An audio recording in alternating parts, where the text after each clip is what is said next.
Hello, it's another time out here on Issues. Welcome to the program today. I'm Don Onyenji. Regular here. Apologies for some of the times I miss being here in the exigencies of duty. We have a lot of people to fill in here and keep the flame on. Welcome once again. In this edition, we're going to look into a very important issue. You remember, of course, you do observe that in our climate today, we have a lot of problems, especially among the youth and the adults, yes, because the way to sustain a society, generations, is when you bequeath goodness, right things to generations, they'll keep it. But if you bequeath wrong ones, they'll keep it. And they say, teach a child the right way, and when he grows up, he will not depart. Today, we have a lot of crimes in our society and some other issues that are surprising us, the elders, so to speak. And so today, we are going to look into our culture, our tradition, our values, especially in Igbo land. And therefore, because it's going to be like this, and because it's Igbo land that form our major targets in this program, permit us to speak more of Igbo than other languages, especially English. That is the tradition here. You know, this program is English, but sometimes for emphasis, you need to drive it down the ears of those you are talking to. And therefore, in this edition, we have assembled two gentlemen, two great men, who are culture themselves. They are elders by every standard. One is a traditional ruler, the other is a community leader, and a retired statesman. So let me welcome in our studios His Royal Highness Igwe Joel Egwonwu Ezudo Umuawulu, the traditional ruler of Umuawulu. Ezudo asengel no. Yes. True Anambra State. Yes. And Nigeria. Okay. Ezudo ejegugwu je ndida. Nya opugo olu Igbo olu we nata na Anambra. Bulu Igwe ndi Umuawulu, the custodian of tradition and culture no Umuawulu, and by station ndi Igbo. Oya goji we nolo. Igwe nno ọzọ papa. Onye ọzọ nọ na studio, next person, is a well-known voice in this channel and elsewhere. He has paid his dues in public service. He was a lot of things, but let me just limit it to being Director of Legal Services at the ABS and also the Deputy Managing Director of this station, the Anambra Broadcasting Service. He's a barrister. I'm talking about Diochi himself, and is the protagonist of Diochi, the program Eji Malamo 9. Let us welcome Barrister Ifeanyi Obaleke to our studios. Diochi ekenenge. Ndi Igbo bai. Ndewo no. Nonyel na kai nonyel onu. Yes. So ka ibidi etu Igwe. Ife dị na Igbo kalize. Ife na-emezi ka nkụ. Ọdụ mkpa asị na alụ gbaro ọbụla omenala. Ka mbidogodu kedu ife ọdụ ka ọ na-emegasị na anyị Igbo kịta gbara ụgharị na-abụrụ ife ndị nna nna anyị fa ma nke gụnwa kwudo na-abụghị na-afụ kịta ị na-asị ife mebesịa dịka etu ndị nna si ekwube n'onwe ka o si dị. Igbo ekene m. Ife na-emezi n'ala Igbo n'oge a ọ gbara ụwa niile gharịa, ọ gbara anyị bụ ndị Igbo gharịa. Ife na-emene bụ arụ na-emezi, ọ bụrụ ka Igbo si eme, ọ bụrụ omenala Igbo, ọ bịa bụrụ ife eji mara ndị Igbo. Ịtọ mmadụ, iji egbe gbagbu mmadụ, iche mmadụ n'ezi were mma, ma ọ ife ndị ọzọ dị ka ya ọ bụrụ ka Igbo si eme ya bụ ife pụtara dịka ife si n'elu wee da anyị wee na-asị kedu ebe o si wee bịa kedu ife a ga-eme na ife na-emeri abụrụzi ka anyị si eme na anyị bụ ndị Igbo ya anachighị azụ wee were ọkpa wee chọọ ife danara mmiri maka na ndị Igbo bụ ebe udo ebe ịfụnanya ebe agamniru ebe ọgụ ọṅụ na mbunye elu dị nyanwa ka eji wee mara ndị Igbo n'ụwa niile nyanwa ka ndị Igbo ji wee bụrụ nke mbụ na Naịjirịa mana anya bụ ife bịazie kịta wee dagharịa anyị wee na-asị na anyị ga-anachighị azụ ka anyị neba anya ka Igbo si nọrọ ka anyị wee dịkwa otu anyị dịbụ mbụ ka e wee mara na Igbo dịka esi ekwue na ọ bụ anyị na-afụ nwanne n'anya na-asị Igbo onye agha na nwanne ya ọ ife eji wee mara anyị mana kịta ọdọzi otu ọnwa mana ọ ife a ga-eme bụ alụ mmadụ niile ma nwoke ma nwaanyị ma onye ukwu ma onye nta ka anyị wee wepụ ya bụ ife dakwasara anyị ka anyị nọkwara otu anyị si n'ọbụrụ mbụ. Ọ dị mma Igwe onye nwa sị na agbara ife ewu na-ata dịka esi ekwu ya ekwu ya etu ọ bụrụ na onye nwa ọ bụrụ na agbara mana agba ịgba ahịfịa bụ ịgba ahịfịa nye ewu ọta ewe ghọta ọbụrụ kịta amakwu na ụmụazị kịta amakwu ife na agbara ife ewu na-ata afụkwara ndị kpala ewu nwa ife anya ọkpala eke dị ochi ịnụlụnụ ka o si wee dị nnenne ma na dị ochi ara akọcha ife ọnọ n'enukwu wee fụ mana asị na ọ na-abụkwa afọ ife ka ubi ele ọba maka na ngwele emeghị ife oye ma ụmụazị ewere ya wee tie nye aja were eme pepetupu nke ụmụazị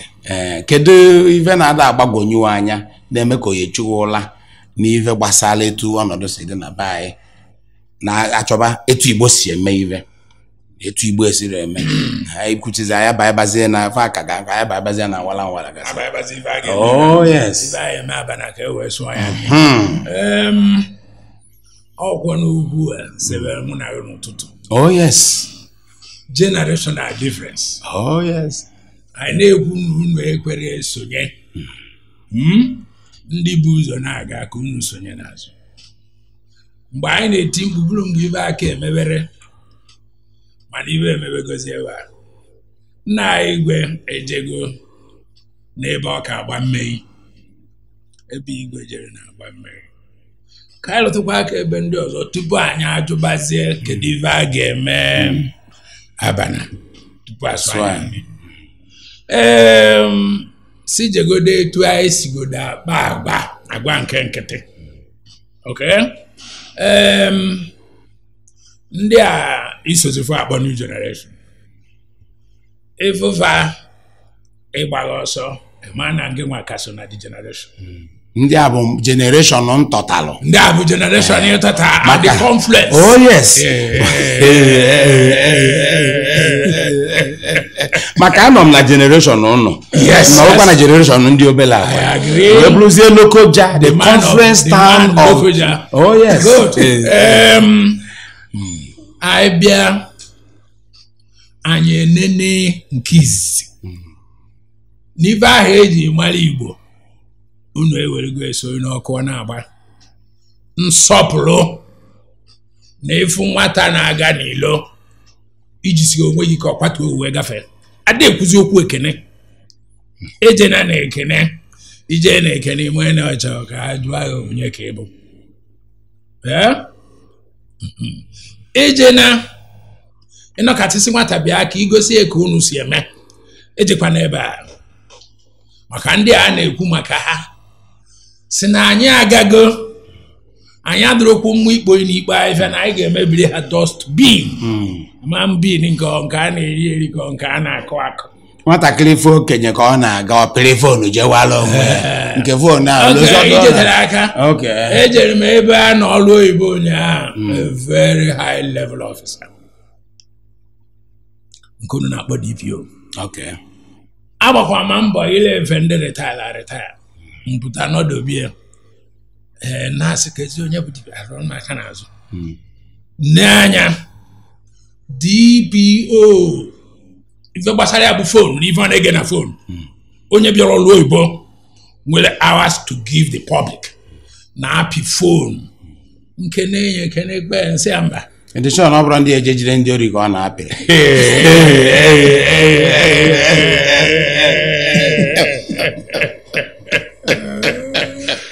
okwuburu na nne na nna na okwu ha adịzi na handset ife handset kwuru ka a na-eme nne na nna adịghịzi n'akwụkwọ okay ịkaba arụ kwụsị ike ọgwaghị na ịzụ ya ọfụma okay isi ebe a pụa ije nene ife anyị na-eyi ma nwoke ma nwaanyị ma nne nkunu na-akpọ grandmama ifu oyi n'ilo ọma eyighị nne mmadụ mana anyị ma dị ejikebe ife nwoke yi were amande ife eji amande bụ ife nwaanyị yi ama gwa mgbe niile ebe ọ bụ na TV emena varam ife nwaanyị ya ama na onye India site na onye ọbụla anọzi n'okirikiri ebe ahụ kpọọ ya onye India efukwara akwa ọmụma na ntụkwasa mgbe o bidoro asị na ha ama ego muzi Polandis na ọ gara ka Hollandis anana ka ezi nke text this ma Kaduna text ma Onitsha text ma Eda text fancha adịzi ọnụọma onye ekwekwa na ya ama akwa ka isi akwu okwu onye Igbo ijegozi n'ife ụmụ ibiliachi na-esi a na-ebu ya anyị na-eri asị onye ide mmiri lachanụkwago ofe onugbu ezigbo ofe onugbu eji ogiri wete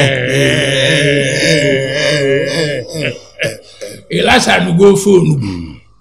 okay ijekwue ọrụ okpu mee ka mkpu ife a ijekwuzie na ndị bụ nze ndị nze ndị otu unu maka basogbo your generation my generation ịma na mgbe izizi ka m kwue agwago onwe ugboro na ya ọnụ mgbagharụ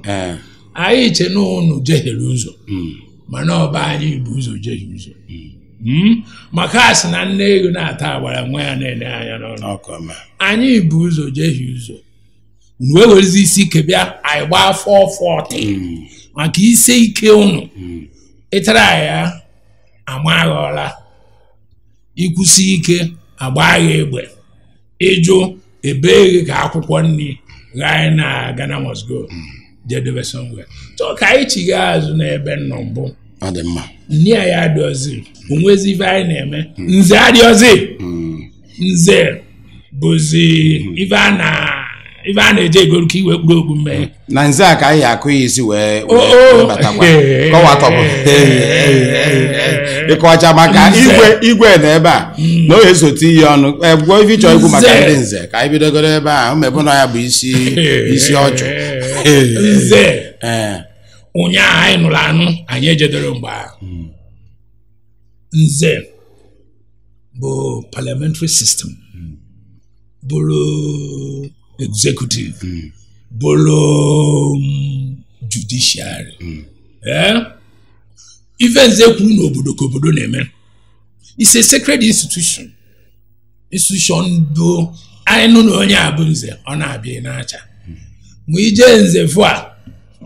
oto dị ije so ilue na nze kịta anyị na-eri nri afịa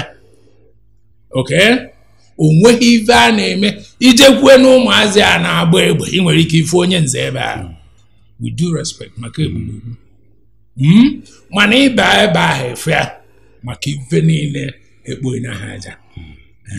nnadụ oge ụfọdụ na-ajụ ọ bụzikwo ndị ini anyị nụrụ a na-akpọ Igbo Union isi ebe a jegide ije ruo Meduguri ịsụ Igbo akpọrọ onye Igbo Union dịka igwe si ikwu ọ bụ udo ọ ga-efe efe bịa a ga-enwegodo n'ịfụnanya ndị Igbo atụfugo ịfụnanya ka nchekwado daalụ nne igwe ka anyị bidogoro n'ebe ndị Ikenye nọ maka ka a na-ekwu ndị nze ka a na-ekwu ndị Ikenye na nze bụ na mmadụ asị mba na ezigbo mmadụ ewechie nụnụ ya ọzọ nụnụ afọ ya ka okpokpu mmemme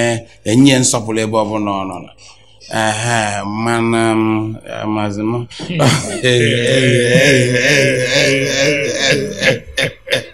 igwe ọgịnị mere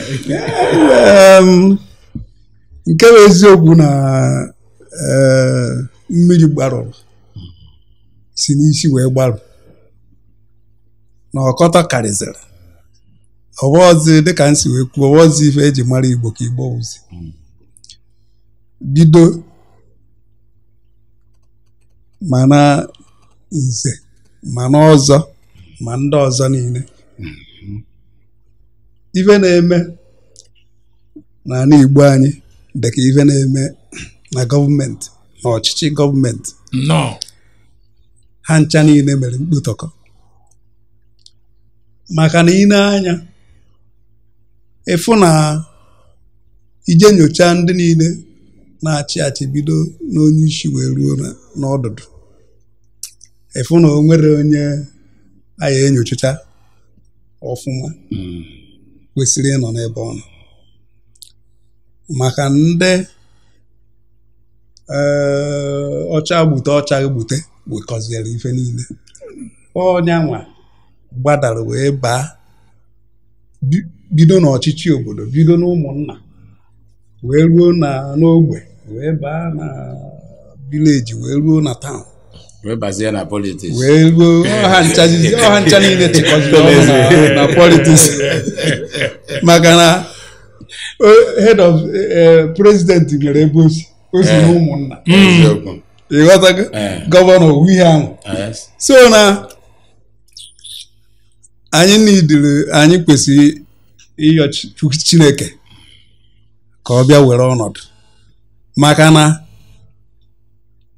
eziokwu adazi ndị niile ma ndị ife na-achịzi n'obodo anyị bụ ego anọ ebe mmiri nọ wee gbarụ so na mgbe gboo ihe echi nze ma ọ ihe ememe nwee processes ihe agabigachicha kpata na-echiri anaghị ya rafụ ihe dị ọcha si na ọdụ oji ịbịa rafụ ihe dị oji si na ọdụ ọcha mana kịta bụ ndị anwa kwesịrị ya bụ ọfụ ihe dị ọcha ọsị na ọdụ ọcha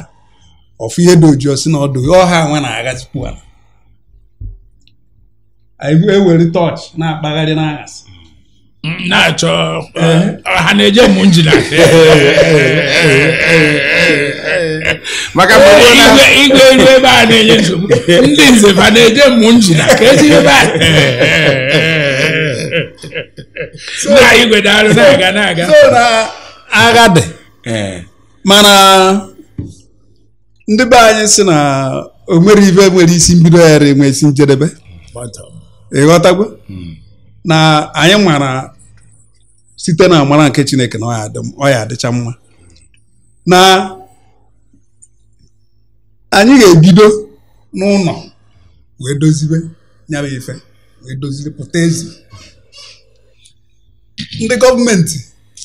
nwere ife fa ga-emeriri nne ma ọ bụ apọịntmentị ya na-eme ma ọ bụrụ na ọ si kwucha mee anyị ejegodu n'ụlọ jụọ ọnụ background mmadụ mara ka o si wee fụta mara ka o si wee tom ihe niile e wee na-enye ya mana kịta abụ ịkpatara na ego bufute ego bọsị apọịntment ọwọzi ma o nwere ife ihe eme ma o nweghị maọbụ eme PG ma ọ wee ike niile ahụ ịbịa bụ na kọmuniti a na-eme PG election ọ dịka a na-eme presidency election mana a na-achọ ka atala obodo ahụ mana ịma na mgbe gboo na a na-ejido mmanya gụọ ọjị na-eji ayọ mmadụ bịakene ka ịrụọ ihe a ọjụ a na-ayọ ya ayọ mana kịta ọ bụrụ na ekwugodu na amara na ị ya arụ a na-asị ka ị rụọ ajụọ kedu ihe omegwo kampen ọbịagofu ụmụnna ọbịagofu eji grade ọbịago nwere ego kwale onye ọrụ oyibo ọ ga-enwe n'ego ọ ga-ejiri ọrụ so na mmiri si n'isi wee gbarụ bụ ife ọsọ Chukwu ya ewere ọnọdụ mana anyị ma bụ mmadụ ọ eziokwu na majority carries the vote maka na ndị ọnụ ọgọrị ọtọ karịrị ndị na-ekwu ife bụ eziokwu. That is where we have serious problem. Yes. Mana anyị ga na-ekwuliri anyị na-ekwu daalụ Ifeanyị Ọkpala Eke dị ochi anyị akọghị akụkọ niile a kedu ka esi kpakọtaba anyị ka ngwọ nke afa oke ọchịchọ ọ dịzị ka ọ na-ama agbara nọ ma generation nọ na nke ụnọ anyị ele ana niile dị n'ụwa ọkwa oke ma kịta onye ọbụla anyị ele na ana anyị ele dị ole na-elele unu alụrụ be nwoke lelie everything anyị egburu ihe nke a anyị apị nke a pịa nke a jee ebe a ọkwa ọgaranya anaghị abụ ya kama ife sọkwa anya melụ nke nwa ji mee nke nwa dị ochi kedu ife Naido Daruri nne Evria na ka nsi na mgburu injin na ka mba mgburu nkịta ka m were ohere a wee kene gọvanọ anyị o nwere ife igwe kwuru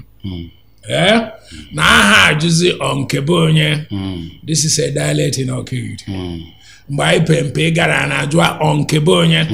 nnọkọta atụgharịa ma ebe ụmụ nwaanyị dọbara nkịta ahịa o nwere onye nwa na-efu mgbe niile ọnkebe onye ife ọpụta bụ ka amalụ ma nwa ọ na-azọkwa ụkwụ o kwesịrị ịzọ ifuru ka gọvanọ anyị si na anya nwa bụ Charlie nwa Mgbafọ ya bụ na mgbe ọ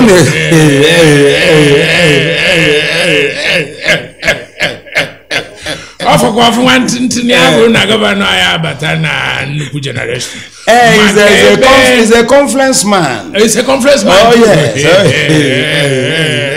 Maka mgbe ọ zara nwa Mgbafọ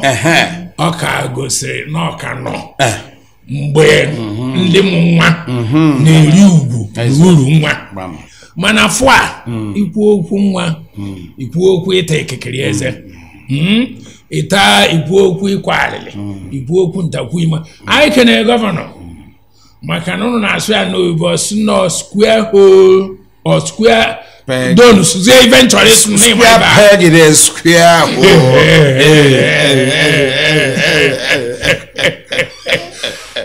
si kenelu mi amarakwa m ndị ọzọ nke a mma ka m kwu na ebe ọ bụ na gọvanọ kọbara arụ tinyeghị n'ikpokwu omenala be anyị gwazie na anyị na-ekwe nkwa na anyị na-abọpụrụ ịhata elu na ọ bụ na ọnụ ya ekwu n'ode ka maka ntị ya anụ si kene si ike nya gbawakwa mbọ nke nwe agbaba mbọ na-eme ka anyị nọ ife a maka na echiche gọvanọ nke o chepụtara ka mbulu maka ọ nọ n'elu tebụl mbụ ya bụ okwu tụrapụrụ ya ibe anyị ka anyị kwube ife gbasara anyị ga-afụ agbaghị nzute anyị ga-afụ ezute unu n'ụzọ dịka isi gwuo ife njichi ya azụ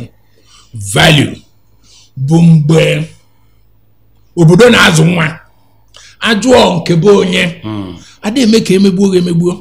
nọ ka amara onye ịbụ mara ụdị ọzụzụ ị nwere ma ị na-azọ ịtakwa ụkwụ etu nne na nna gị na ogbe gị si zọịta echigha na nke ụrụ na-akpọ geology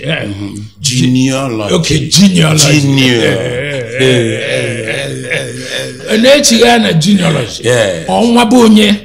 ka ha si eme ọ na-eme oyi gị ife ndị mụ ya na-eme okenye nọ ebe ahụ were osi pịapụ ya ya mamịrị ọkụ onye mamịrị ọkụ ma afọ a ịjụọ nwa mmadụ ọ bụ onye tupu ị narịọ polisi ise anọdụgo ịgbasife igwe okwu gọọmenti nwere vaịrụ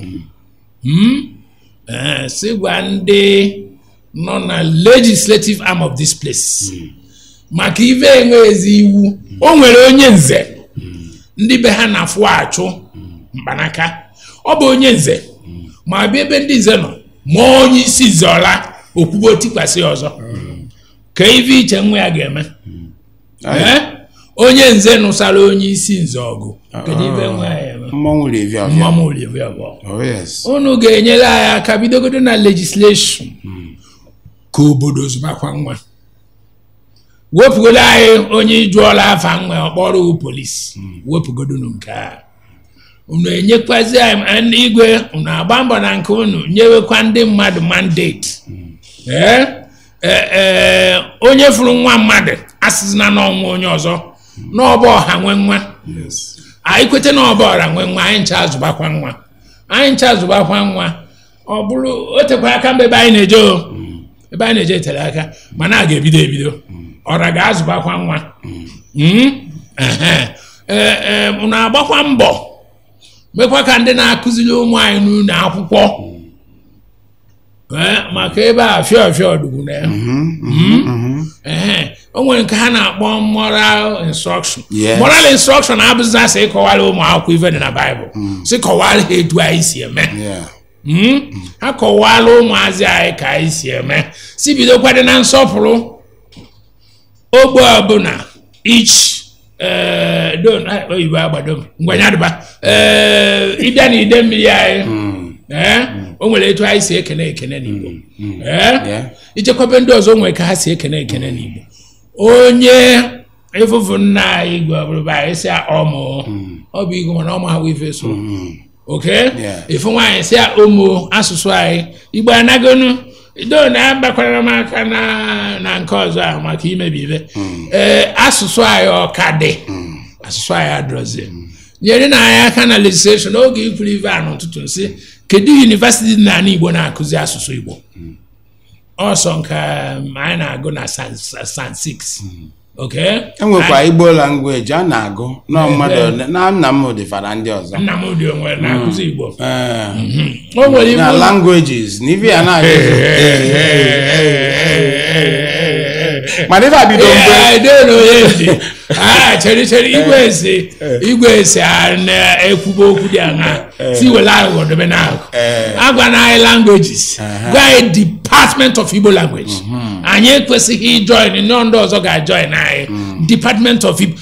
ịgbara na n'ụtụtụ akịta ka m lotele universities n'ebe anyị na-akụzi Igbo ka akụzibe n'Igbo nụ afọ mmadụ na-ya agụnụ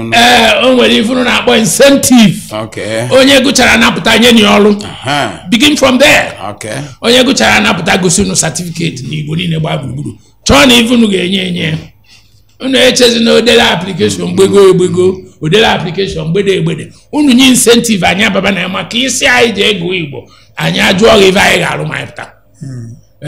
mana n'ụlọ ọrụ mụ na ya ebe a anyị ma na onye zoology was head of news and current affairs. Ọ rụtara ya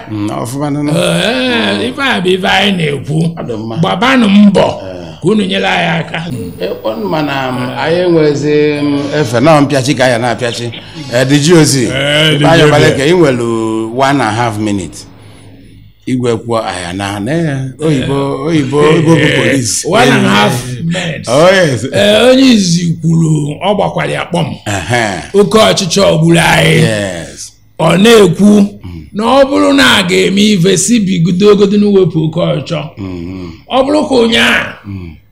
director that professor that this that first VC Ibadan, first VC Lagos, first head of Radio Nigeria, first this and first that. Anyada aguzi akwọ ọbụ butie. Ebutechasị anya nwere ife eji eme eweli emebi obodo. Ego ahụ a na-ebute ada eji ala obodo eji emebi obodo. Okwukwu ọzọ onye travel ọ bụ eziokwu. Ị ga-ebuzi akwụ kịta. Ichelu ndị steeti ọzọ bịara be anyị mgbe akwụ ijeju onye ọnwa na ibe nwa gị ọ na-egbu akwụ ọmụ egbu anyị nwa bụ ndị bi n'obodo ụmụ anyị ọka narị ọkwa ebe a niile ebucha ụmụ olu ife dịsị anya anyị na-atravel bụ eziokwu mana anyị ka ga na-eme ụmụ ife dị anya ama na I say it everywhere agụsigo lọya wee nata mara n'alị akwụbe nna m oh my uncle ka nna adịzi nke ụbọchị ahụ ndị data Osim the GOC and say uncle, the GOC and say uncle, the GOC kubolito. Osim kedu newspaper gede na lawyer dale enu akwụ. Basa aka nkwụsịrị ya. Onye n'ime anyị ka nwe aka na ali enu ga-egbute akwụ. Akwụ na-efọ anyị alụgo na anyị egburusigo akwụ mana ọ ka nwere ebe ọ dị. Agafego 1 minute. Igwe ịma na diochi bụ ọkwụ so 30 seconds. Onye setụrụ bazie na onwere ife na-ekwu na dịka nsiwekwu m na ọrụ ndị bekee asị we should go back to drawing board. Anyị bụ ndị Igbo, anyị bụ ndị Igwe, ndị PG, President Generals, stakeholders in the communities. We need to come together. We need to work together. We need to redirect our attitudes, our children. Kafa mara na ụzọ fa na-esi fasi aga abụrụ ụzọ kwesịrị ekwesị. We need to call them back to order. Whether ndị Yoruba na-anọ America mụcha ụmụ fa niile a na-asụ Yoruba from A to Z. Mana ibe afọ n'ime obodo na ụmụ ahụrụ nkịta ịya afụ ndị bi n'ụmụ ahụrụ afụta ndụ ọka chọta ụlọ buru ụmụ ha na-asụ oyibo. Nne na nna na-asụ oyibo. The painful thing of n'ọrụ oyibo ka ha na-asụ. Na ọwụ moto park English. Anyị ana na ụlọ ewe iwe. Ibe mezi nzukọ a mma akpọkwu ya ọzọ. Ka anyị bido nke apata nwa anyị kpọrọ akpọzọ. O nwere ibe mmadụ kwuru ebe a amara m idele n'akwụkwọ. Si bido ofu a ka a na-erekọdụ ibe a niile na nwa oge na ndị ga-ekwu ibe a nọrọzi. Denye na akwụkwọ ndị gọọmenti ọ bụrụ na akwụkwọ nke ọ dị mma ede ego mie. Daalụ Ifeanyị Ọkpala Kediochi daalụ. Daalụ Igwe Ezeudo Igwe Joel ụmụ awụrụ daalụ. Honorable Commissioner. Dodo onye njikwa afa m. Ekele m.